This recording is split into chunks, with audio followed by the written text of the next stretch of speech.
Le cancer est une maladie grave, très grave, caractérisée par une prolifération cellulaire. Donc, takathur les cellules, anormalement importante au sein d'un tissu normal de l'organisme dont la survie de ce dernier est menacée, car il y a un tissu prolifératif anormal cellulaire. La prédisposition génétique à certains cancers est de plus en plus identifiée grâce au progrès de la technique moléculaire par une simple analyse génétique de mutations. Donc il y a des mutations génétiques qui font qu'il y a des gens qui sont plus susceptibles de faire des cancers que d'autres. La détection précoce de la malignité optimise toutes les opportunités de chirurgie curative avec certains cancers in situ. Donc, dès qu'il y a le cancer tout début, on peut le guérir. Malheureusement, la plupart des cancers ne produisent pas de symptômes tant que les tumeurs ne sont pas assez grosses. La chronologie de l'évolution tumorale est un élément essentiel à l'élaboration de toutes les stratégies thérapeutiques. La croissance tumorale est généralement de type exponentiel. Donc, temps de dédoublement, il est constant. On a un temps de dédoublement qui est la mesure la plus objective de la vitesse de croissance d'une tumeur. Donc, c'est le temps de dédoublement. Donc, il est connu. Le temps de dédoublement tumoral moyen de 2 mois avec des extrêmes allant de moins d'une semaine à plusieurs années. Mais généralement, le temps de dédoublement, c'est 2 mois. Donc, il devient double. Le dosage des marqueurs tumoraux s'inscrit dans une démarche globale de diagnostic, bilan clinique, radiologique, endoscopique, histologique et biologique. Voilà, c'est la prise en charge du cancer qui est généralement multidisciplinaire. Il y a plusieurs disciplines qui rentrent en jeu. Minhum, les marqueurs tumoraux. Définition des marqueurs tumoraux. Les marqueurs tumoraux sont des molécules biochimiques exprimées par les cellules tumorales ou par d'autres cellules du corps en réponse à un cancer ou à certaines affections bénignes. Pas forcément c'est un cancer, qui est un marqueur tumoral, est libéré dans un liquide de l'organisme, le sang, les urines, le liquide acide, liquide céphalorachidien. Donc c'est ce qu'on va analyser pour trouver le marqueur tumoral, où leur concentration peut être mesurée. La présence d'une de ces molécules détectées par différentes approches va servir d'indicateur, c'est-à-dire de marqueur de la tumeur cancéreuse. Donc il va nous dire que la tumeur est possible à la personne. Bon, un peu d'historique, quels sont les marqueurs qui ont été découverts au début, le PAP, le HCG, qui met le bêta-HCG à la grossesse, le CEA, le LDH, on bat le PCA à la prostate, le CA125 flaginéco, le ER et le PR, le CA15-3 à le sein, 19-9 à l'ovaire, le HER2 NUE هذا تاع le sein, EGFR on bat BRAF on bat KRAS ou le KIT هذو en 2010 هذو c'est très récent. Les appellations, donc il faut les appellations. ACE, ça veut dire quoi? Antigène carcino-embryonnaire, l'ACTH, l'alpha-photoprotéine, l'ADH. Il y a plusieurs appellations. C'est des abréviations. Le court terme. La classification des marqueurs. On a des marqueurs tissulaires, on a des marqueurs exprimés et sécrétés par la tumeur. Les marqueurs tissulaires exprimés au niveau de la tumeur, les marqueurs exprimés et sécrétés par la tumeur, les plus courants faits par laboratoire de biologie médicale, ce sont des biomarqueurs, ce sont des marqueurs exprimés et sécrétés par la tumeur. L'autre, ils sont tissulaires au niveau de la tumeur. Donc les caractéristiques idéales, non. Donc voilà. Donc les deux types, la classification, soit ils sont tissulaires, soit ils sont sécrétés par la tumeur. Les tissulaires exprimés au niveau de la tumeur nécessitent l'extraction de la molécule à partir de la tumeur pour diagnostiquer et typer la tumeur, qui peuvent être génomiques, immunohistochimique, marqueur cellulaire de différenciation, marqueur de prolifération et marqueur oncogénétique. Donc, هذوما les types. عندك génomique, immunohistochimique, marqueur cellulaire de différenciation, marqueur de prolifération, marqueur oncogénétique. Génomique, c'est l'ADN tumoral, analyse de la génétique moléculaire. Immunohistochimique, c'est par l'immunologie. Les marqueurs cellulaires de différenciation, l'exemple pour le cancer du sein, les récepteurs hormonaux, le stradiol, la progestérone, les récepteurs HER. Le traitement hormonal qu'on doit donner. Les marqueurs de prolifération, les facteurs de croissance, est-ce qu'il y a des facteurs de croissance ou non? Les marqueurs oncogéniques, altération génétique, hyperexpression d'oncogènes. Ce sont des marqueurs tissulaires. Il y a d'autres marqueurs qui sont sécrétés ou excrétés par la tumeur. La biologie moléculaire, la génétique moléculaire qui est mal foca, mais l'ADN, la biologie moléculaire. Il y a ceux qui sont sécrétés par la tumeur, il y a ceux qui sont témoins d'une réaction de l'hôte à l'envahissement tumoral. Donc l'hôte, c'est-à-dire l'hôte de la tumeur, comment il va réagir à cette tumeur. Ou là, des marqueurs de prolifération. C'est-à-dire il y a des marqueurs qui signent qu'il y a une prolifération tumorale. Donc l'ouline qu'on a sécrété par la tumeur, la majorité des marqueurs tumoraux d'intérêt clinique peuvent être d'origine embryonnaire, placentaire ou sécrétés par les cellules matures de nature tumorale, hormonale ou enzymatique. L'exemple, c'est les glycoprotéines membranaires ou sécrétées, les antigènes extraits de la tumeur qui les mucines. Le CA15-3 t'as le sein, le 19-9 t'as l'ovaire, le 72-4 et le 125 aussi t'as l'appareil génital féminin. Les molécules, c'est les mucines. Deuxième, c'est les molécules d'adhésion, l'antigène carcino-embryonnaire et les glycoprotéines transporteurs qui mal alpha-photoprotéines, antigène oncofœtal, fœtaux. Les enzymes, mais chez les glycoprotéines de classe, les enzymes phosphatase acide prostatique, voilà, donc les phosphatases acides prostatiques, ce sont des enzymes. Les hormones et les dérivés qui m'a les sécrétions eutopiques et ectopiques, qui m'a l'HCG, le bêta-HCG libre, les hormones digestives et pancréatiques, qui m'a la gastrine, le glucagon, l'insuline, la somatostatine, les hormones hypophysaires, hypothalamiques, LH, TSH, les catécholamines. Ce sont des hormones et des dérivés qui vont être sécrétés par la tumeur. Les molécules du cytosquelette, les glycosamines glycases. On disait les marqueurs exprimés ou sécrétés par la tumeur. On a les exemples, les glycoprotéines membranaires ou la sécrétée, glycoprotéines sécrétées, les enzymes, les hormones et leurs dérivés, les molécules t'as le cytosquelette, les glycosamines glycanes et les immunoglobulines monoclonales. Donc, les marqueurs sécrétés par la tumeur, on a les témoins d'une réaction de l'hôte à l'envahissement tumoral. Donc, qui connaît un envahissement tumoral, il va y avoir une réaction.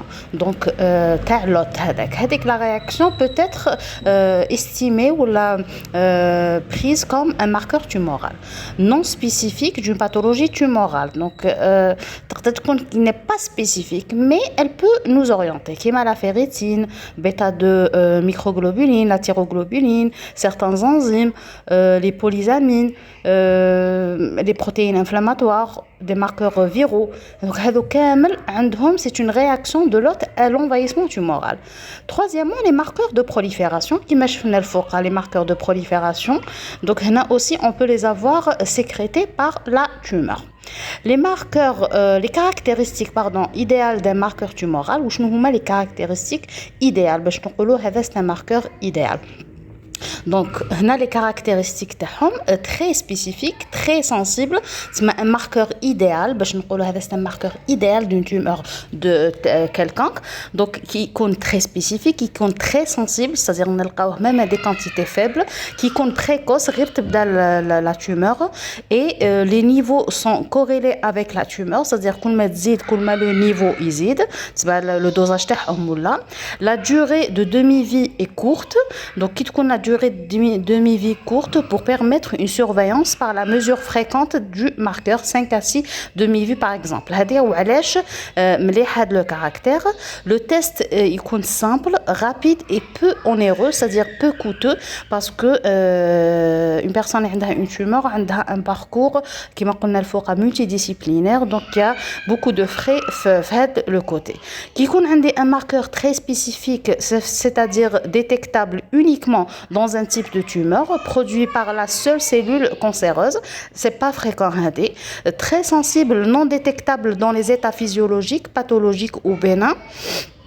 Donc, il est sensible, qui détecté, ça veut dire il y a une tumeur. Précoce détection de la tumeur avant toute autre méthode. Les niveaux sont corrélés avec la tumeur. On a pour l'évaluation pronostique et prédictif qui permet de localiser la tumeur. Prévoit son évolution et son extension. Donc, on a la tumeur ou la gravité. La gravité ou le pronostic, c'est-à-dire la tumeur, est-ce qu'elle est méchante ou là. La durée de demi-vie pour permettre la surveillance par la mesure fréquente du marqueur est très simple et qui n'est pas onéreux et rapide, applicable en tant que test dépistage. Le dépistage ou le كشف المبكر, c'est-à-dire dépister avant que la tumeur, on la personne elle est susceptible de faire une tumeur. Et surveillance des populations à risque. On va définir des populations à risque. On va dire que la population à risque, le dépistage, est-ce qu'on dépiste tout le monde ou là certaines personnes. Il faut savoir que mais un autre critère, prélèvement facilement obtenu, accepté par la population cible. C'est qui dire un prélèvement acceptable, mais qui n'est pas acceptable. Il faut savoir que le marqueur idéal n'existe pas. Donc, espérons qu'on ait un jour. Les limites constitutionnelles des marqueurs tumoraux actuels, pas de spécificité, ils ne sont pas spécifiques d'organes ou de spécificité tumorale généralement. On est sûr, à part la napate. Donc, marqueur tumoral. Un même marqueur peut être exprimé par différents types de cancers. Il n'existe pas de marqueur pour tous les cancers. Les cancers ont des marqueurs. Le taux plasmatique peut être influencé par beaucoup d'éléments indépendants de la pathologie tumorale. Il réside pour autre chose. Donc, on ne pourra pas savoir est-ce que c'est la tumeur ou non. Il s'agit plutôt de molécules dont la présence à forte concentration est associée à une tumeur probable. Mais la concentration très élevée, probablement qu'il y a telle tumeur ou telle tumeur.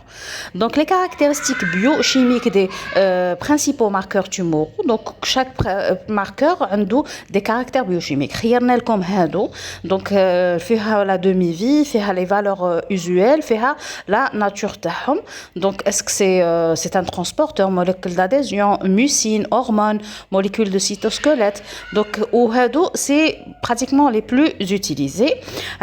Les variations physiologiques du taux des marqueurs tumoraux, l'exemple, le taux de PSA, l'adénome de la prostate, varie en fonction de l'âge du patient. Donc, c'est-à-dire, il zide à l'âge, parce que le volume de la prostate, il zide à l'âge. Le CA125 est plus bas après la ménopause. Donc, quitte qu'on a ménopause, il y a une hausse. Donc, il faut savoir il faut les connaître. Le dosage de cas, recommandations et références, grande variabilité structurale entre les tumeurs. Il y a des difficultés de dosage des marqueurs et réactivité variable selon les techniques. Donc, il y a une très variabilité de techniques de dosage, de prélèvement concernant les dosages et les recommandations des marqueurs tumoraux. Il y a une grande disparité intertechnique. Donc, il y a des techniques bzaf, les détails, mais il faut savoir que qu'il y a des techniques et des recommandations et des références مختلفين suivies par la même technique et les mêmes laboratoires. Donc إذا كان زعما بديت أنا une technique un labo وبديت بune techniك parce que chaque labo واش يخدم يكتبوا لي entre parenthèses يكتبوا لي la technique اللي يخدموا بها. Donc كي إذا بديت مع un labo مع une malade نكمل مع le labo بلا même technique. يا أخي باش ندير la surveillance parce que je pourrais pas utiliser plusieurs techniques. Un premier résultat supérieur aux valeurs usuelles doit être vérifié sur un autre prélèvement. Donc machine ناخذو على un seul prélèvement. زعما انا شاكين اون تومور دونك درنا لو بريليفمون لقيناه طالع ما ناخذوش عليه وخلاص اون فا انونسي لا مالاد نو اون فا فير ان دوزيام بريليفمون اي اون فا ساسوري بلي صح راهو طالع باش اون كومونس لا بريز ان شارج تاعنا لي ريزولتا doivent être interprétés en fonction du contexte clinique ماشي المالاد سي با جوست لو بريليفمون لازم ان contexte clinique et des résultats des autres examens donc il y a des examens radiologiques échographiques endoscopiques donc il y a pas que les marqueurs tumoraux. L'interprétation à partir de la notion du seuil de décision, donc chaque marqueur, chaque tumeur, a un seuil de décision, un seuil, à partir de ce seuil, on suspecte une pathologie. On a les seuils de sensibilité, de spécificité, les probabilités d'un sujet, valeur prédictive positive, valeur prédictive négative. VPP et VPN, c'est la valeur prédictive positive. À partir de quelle valeur c'est positif? Ça veut dire qu'il y a un cancer. Ou la valeur prédictive négative, à partir de quelle valeur on dit mais qu'est-ce cancer? D'accord, j'espère que vous voyez la différence. La sensibilité, c'est la probabilité que le test soit positif dans la maladie. Donc, il est sensible. Il est quel positif? Ça veut dire est-ce que c'est spécifique? Mais je suis sensible. Sensible, c'est-à-dire à la quantité. Spécifique, ça veut dire à le type de la pathologie. Probabilité que le test soit négatif chez les sujets sains. Chez les sujets sains. Voilà, j'y arrive. Donc, spécificité, est-ce que c'est spécifique? Ça veut dire il est sain. Sensibilité, positif, ça veut dire qu'il c'est des mots en français, donc valeur prédictive positive, c'est la probabilité qu'un sujet a de présenter la maladie si le résultat est positif, c'est-à-dire prédictif positif. Qui positif, ça veut dire il est malade. Valeur prédictive négative, ça veut dire qu'il est négatif, ça veut dire il n'est pas malade. Voilà, donc le résultat du test négatif. Les variabilités biologiques, plus production basale des marqueurs tumoraux ne sont pas liés au cancer. Donc, il y a des variabilités biologiques. Donc, c'est pour ça qu'ils ne sont pas spécifiques, ils ne sont pas sensibles à tous les coups, ils ne sont pas idéaux. Il y a une distribution et une concentration des marqueurs tumoraux selon les sujets malades et les sujets sains qui se chevauchent. Donc, chevauchement, c'est-à-dire entre les sujets malades et les sujets sains, leur concentration, leur distribution. Donc c'est pour ça il n'y a pas de marqueur tumoral idéal. Le schéma atteint le seuil de décision avec les valeurs prédictives négatives le vert, le rouge valeur prédictive positive. Donc la sensibilité FN c'est le taux négatif et le VN c'est les faux négatifs pardon. Donc les faux négatifs et les faux positifs. VN et FN. Voilà. Donc faux positif et ok. Donc le vert, les sujets sains. Le rouge, c'est les sujets malades. Le VN, tu as les sujets sains. Donc c'est les vrais négatifs. Le FN, c'est des faux négatifs. Voilà. Donc هنا بيناتهم كاين ومع les faux positifs et les faux et les vrais positifs. Donc هنا بيناتهم كاين le seuil de décision هذاك هو le seuil. C'est comme ça qu'ils définissent un seuil de décision تاع un marqueur tumoral. Donc par rapport à la concentration est mesurée, l'effectif معناتها le nombre de personnes les داروا عليهم هاد les tests. Donc هنا بهاد le seuil ils vont nous définir زعما يقولوا لي 100 CA 125 le seuil de décision تاعو temps. D'accord, donc c'est un exemple. Le seuil est un compromis entre sensibilité et spécificité. Il varie avec la technique de dosage, les circonstances physiologiques, les situations cliniques, le diagnostic, le pronostic, le suivi décisionnel. Décider ou avec une courbe. La courbe, je pense que il y a la courbe décisionnelle. D'accord? Donc, chaque labo, chaque technique, t'atteint le seuil de décision, entre parenthèses. Voilà. Le prélèvement, soit c'est du sang, des urines, le LCR, le liquide, ndéro sur tube sec ou la tube épariné, de préférence ndéro à jeun. Attention au moment du prélèvement, il faut le noter. La chimiothérapie, est-ce qu'il est sous chimiothérapie, est-ce qu'il a fait une intervention ou non? Ne pas prélever juste après une intervention, parce que marat comme si il y a une réaction le corps, avec le marqueur hésite juste après la chirurgie. Le PCA et le toucher rectal. Donc après un toucher rectal, il y a l'hormone l'adénome de prostate يقدر يطلع. Donc تاع la prostate يقدر يطلع. Donc soit l'intervention chirurgicale ou là la chimiothérapie ou là le toucher rectal. La fréquence des prélèvements est variable selon la tumeur, selon le traitement, selon la demi-vie du marqueur. C'est pour ça que la demi-vie est importante. Variable selon le contexte, la surveillance thérapeutique simple, phase de rémission, phase de récidive. Lors de la chimiothérapie, au minimum, avant chaque cure, minimum, avant chaque cure. Il faut le pronostic. L'interprétation, tenir compte, avant d'interpréter un marqueur tumoral, un résultat, il faut tenir compte de la concentration initiale de référence qui peut refléter l'extension de la tumeur et même influencer la décision thérapeutique, bien sûr. Donc, à la concentration initiale, à la demi-vie apparente, elle reflète la sensibilité de la tumeur au traitement et l'efficacité thérapeutique. Nadir et délai d'obtention du nadir.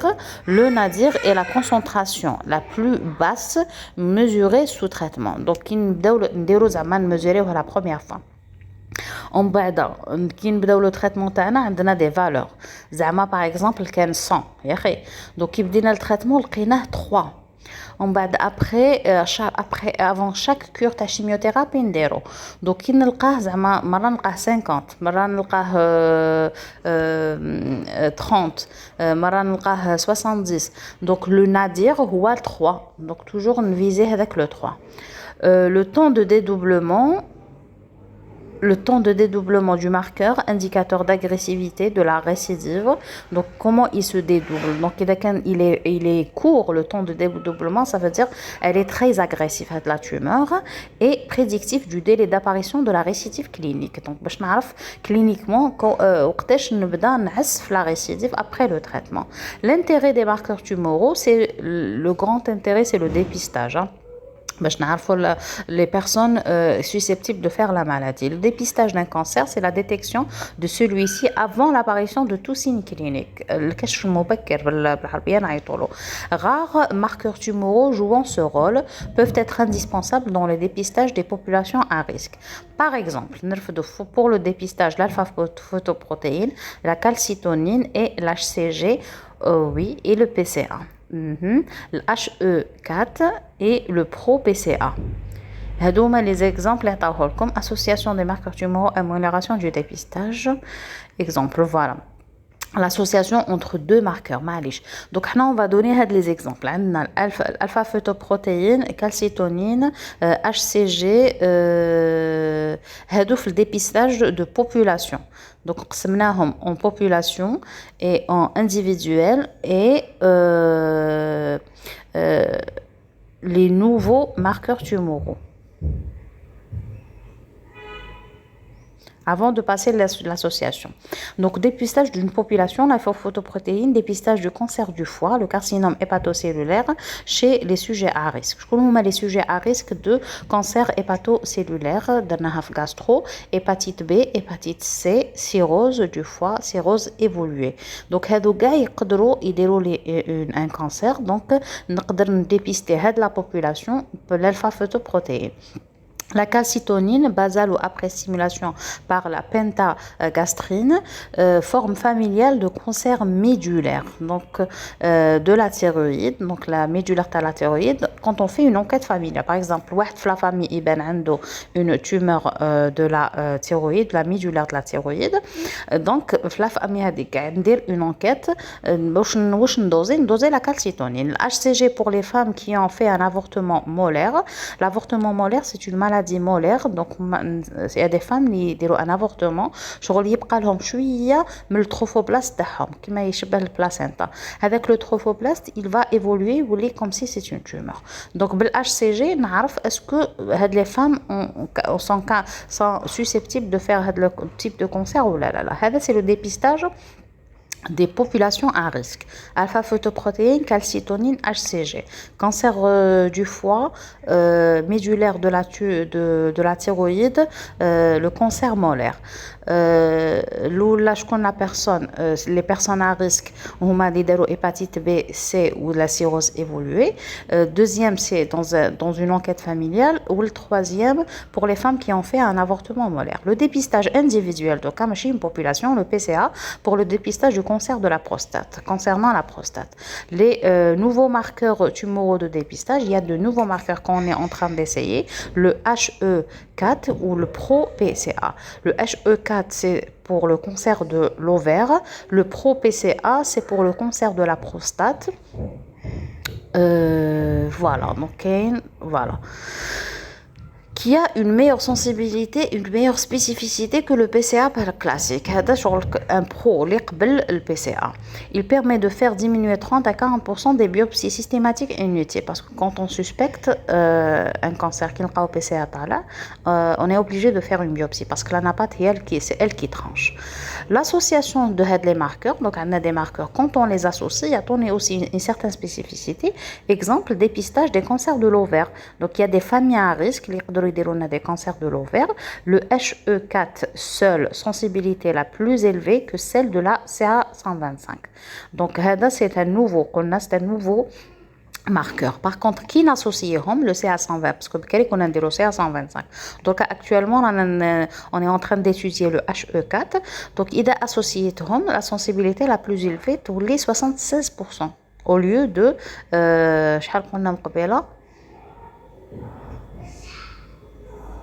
non, l'essentiel, la sensibilité, c'est un indicateur de malignité plus précis que chaque biomarqueur employé. Donc, il ne faut donc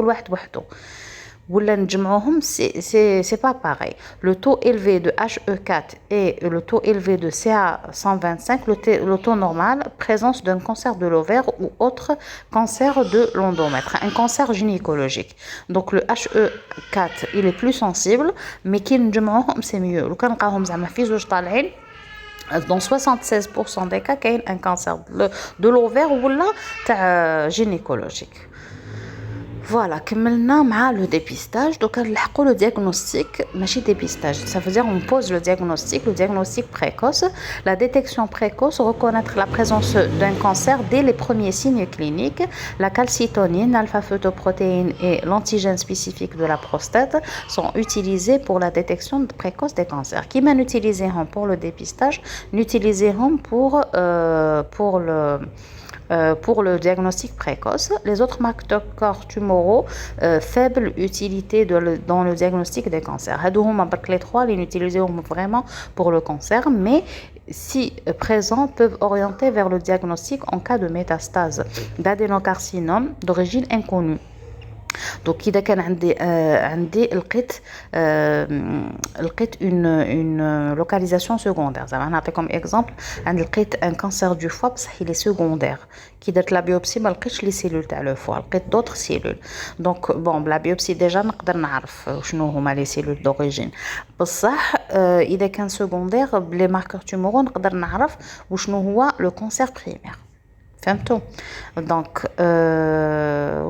les autres marqueurs tumoraux, ils sont faibles, mais si présents, peuvent orienter vers le diagnostic en cas de métastase d'adénocarcinome d'origine inconnue, voire être pathognomonique d'une maladie qui m'a la gonadotrophine chronique. les tumeurs testiculaires, les choriocarcinomes sur une molle. Donc, qui nous les gonadotrophines chorioniques, dans le chorion. Donc, ça veut dire on cible, c'est un cancer à type testiculaire ou la choriocarcinome.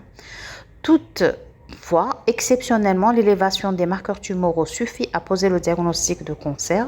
Par exemple, l'alpha-fetoprotéine hépatome malin, catécholamine phéochromocytome neuroblastome, sérotonine 5-HIA tumeur carcinoïde, le PSA cancer de la prostate, calcitonine cancer médulaire de la thyroïde, nodule thyroïdien, HCG cancer testiculaire chez l'homme ou la choriocarcinome chez la femme avec la maladie molaire, le CHA indicateur du volume de la tumeur neuroendocrine.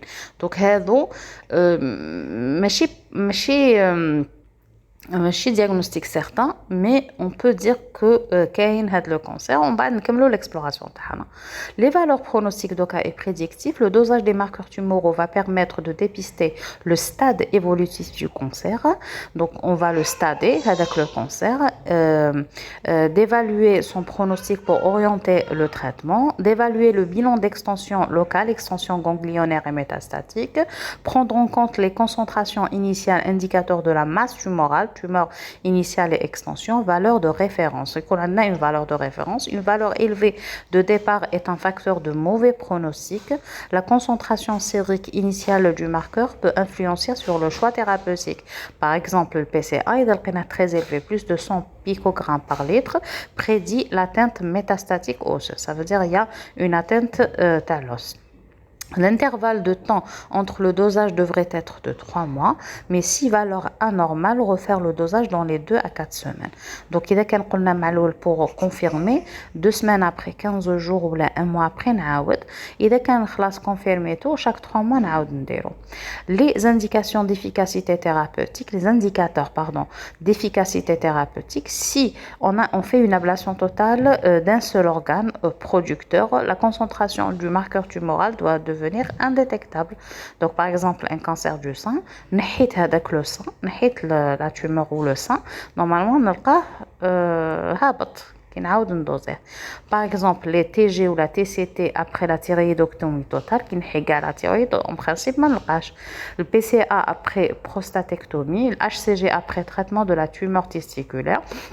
Si on fait une chirurgie d'un phéochromocytome unilatéral ou résection prostatique, ramener la concentration dans les normes. Donc, au moins, il y a les normes. Prend en compte le nadir, avec le chiffre qu'on a le moins, la dose la moins après traitement, qui est la concentration minimale du marqueur mesuré sous traitement ou après traitement. Toute élévation du taux de marqueur tumoral, exérèse incomplète, métastase, reprise ou la résistance au traitement.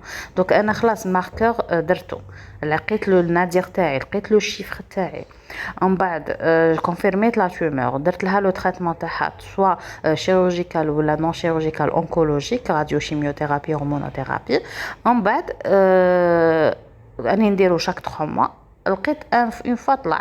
Donc ça veut dire soit l'exercice تاعي la chirurgie تاعي كانت ماشي كامله incomplète ou là j'ai eu des métastases où là j'ai une résistance au traitement. Et de la cinétique des marqueurs tumoraux. Lors du bilan initial, on a une valeur initiale, dite de référence, avec la valeur donc, et avec la valeur est peut-être un élément de choix de la stratégie, c'est-à-dire une valeur de référence. Donc, le suivi thérapeutique, on va faire un profil évolutif des marqueurs, c'est-à-dire qu'il fait une cinétique. Donc les paramètres de la cinétique, le temps de demi-vie apparente, la demi-vie le marqueur, le temps nécessaire au marqueur pour diminuer de moitié. Donc dépend de la nature de traitement et de la sensibilité de la tumeur. Donc ou la tumeur, est-ce qu'elle répond ou non, et l'effet. Donc c'est ce qu'on va définir par ça, l'efficacité thérapeutique, est-ce que c'est efficace ou non. Le taux minimal, c'est-à-dire le nadir, concentration du marqueur le plus faible mesuré après l'institution du traitement, maladie résiduelle, Et toute élévation du taux des marqueurs tumoraux exponentielle, donc c'est l'exérèse incomplète, c'est les métastases, la reprise ou les résistances au traitement ou là la récidive. Donc je vais avoir la stratégie thérapeutique TAE, je vais avoir l'efficacité thérapeutique, c'est le temps de demi-vie, est-ce que c'est efficace ou non. Je vais avoir la maladie résiduelle à la cible nadia, le tour. Et je vais avoir est-ce qu'il y a eu une exérèse incomplète ou non, la simple élévation. Et là, on voit donc sur le schéma le suivi cinétique des marqueurs tumoraux. Donc le suivi, la chirurgie, peut-être la chimiothérapie. Et donc, est-ce que j'ai eu une récidive ou non? Donc, et les marqueurs tumoraux, le point tétanique, c'est le minimum dans les marqueurs tumoraux.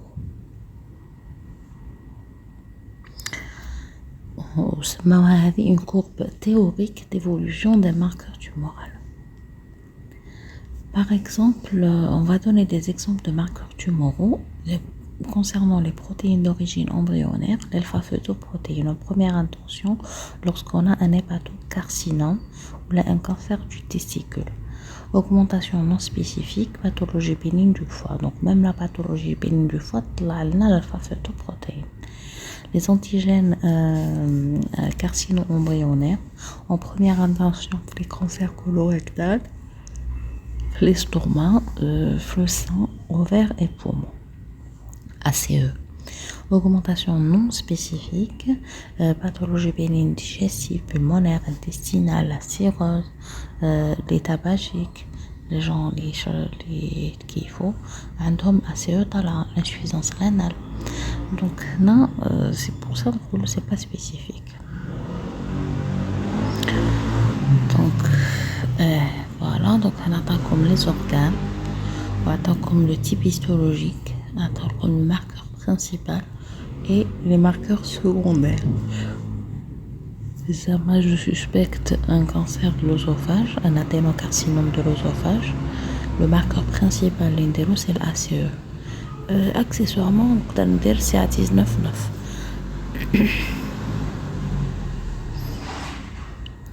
Éviter de doser plusieurs marqueurs.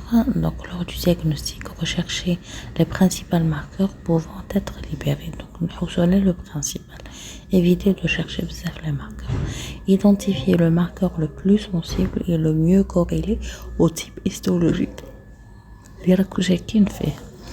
Donc, il faut retenir pour on le retient pour la surveillance. Bien sûr, on le confirme un mois après. On va nous l'indiquer chaque 3 mois pour la cinétique. L'association de plusieurs marqueurs est indiquée pour le suivi des tumeurs hétérogènes formées de plusieurs contingents cellulaires. Donc il y a certaines cellules, il y a certains cancers, mais chez adénocarcinome. Donc on a plusieurs types cellulaires différents. On a plusieurs marqueurs. De préférence, un seul marqueur.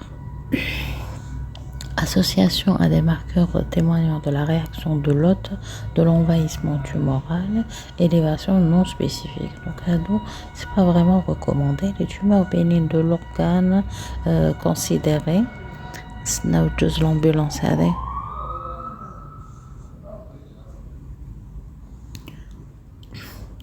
Donc, on a les tumeurs bénignes de l'organe considéré. Donc, le même organe, le même marqueur. Donc, dans les maladies bénignes avec l'organe. Diminution du métabolisme en cas d'insuffisance hépatocellulaire, insuffisance rénale. Diminution du métabolisme du marqueur. Donc, il est là. Parce que l'élimination des cantes digestives ou des cantes rénales qui ont un problème sur l'organe d'élimination. هذاك le marqueur, c'est logique. Pathologie inflammatoire ou infectieuse de l'organe considéré, parce que c'est lui qui le fabrique. Donc, il y a l'épanchement des séreuses, pleurale, acide, péricardite. Il y a là aussi. Donc, autre cause propre à chaque marqueur. Exemple, augmentation de la PCA après le toucher rectal, après une cystoscopie, après un sondage vésical. Donc, il stimule avec la région. Donc, il y a là le PCA. La région de la prostate, augmentation de la thyroglobuline après palpation de la thyroïde ou la échographie cervicale, c'est-à-dire quand on stimule avec la région. Les marqueurs tumoraux et insuffisance rénale chronique, les marqueurs inchangés avec l'insuffisance rénale chronique. Donc celles qui ne changent pas après l'insuffisance rénale, هما الPCA total ما عندوش علاقة. Alors في le prostate, bêta HCG parce que c'est l'utérus et l'alpha-fetoprotéine. Les marqueurs utilisables avec seuil plus élevé, donc le seuil ferrum, c'est l'ACE, le CA15-3, le CIFRA 21-1 et la calcitonine. Le seuil tahom, il est élevé. Les marqueurs ayant une très grande variabilité en cas d'insuffisance rénale, le CA19-9, le CA125, le NSE et le SCC. Si dialyse, le dosage des marqueurs tumoraux en début de séance de dialyse. Donc, la dialyse, parce que la dialyse, il y a le sang dans le patient. Donc, le sang, on a dosé le marqueur. Les marqueurs tumoraux ne peuvent pas être épurés par les membranes de la dialyse. Ils ne vont pas être épurés. Donc, le sang, on va l'épurer, la dialyse. Donc, quand on l'épure, les bruits. Quand on l'épure, le sang hadek, on peut avoir une modification dans le dosage dans les marqueurs tumoraux. Donc, ça concerne les marqueurs tumoraux qui ont un haut poids moléculaire. Mais paradoxalement, ils peuvent augmenter au cours de la séance, sauf la fraction libre de PS1, elle est de petit poids moléculaire. Le tableau il comme les faux positifs. Donc par exemple le tumeur du côlon le rectum, l'ACE, il compte faux positif, il compte positif en cas de tabagisme, en cas de pathologie digestive bénigne, en cas de pathologie pulmonaire bénigne, en cas d'insuffisance rénale. Le CA19-9 en cas de pancréatite, en cas de cholécystite, en cas de cirrhose. Pour les tumeurs de l'estomac ou là du pancréas, les pancréatites, les cholécystites ou les cirrhoses. En cas de tumeur du sein, le CA15-3, en cas de pathologie hépatique bénigne, cirrhose, hépatite. Association tumeur de la prostate, le PCA compte la prostatite après un toucher rectal, une cystoscopie ou n'importe quel ou un sondage vésical et stimulation de la région. Donc c'est les faux positifs comme les tumeurs et les marqueurs tumoraux. Un récapitulatif comme la localisation dans le marqueur et donc qu'est-ce qu'ils ont mis en vert, c'est l'efficacité, où là il est inefficace sauf cas particulier où là inefficace totalement. Donc est-ce qu'il est efficace ou non pour le dépistage DP, pour le diagnostic, pour le pronostic, SST, SS, SAT.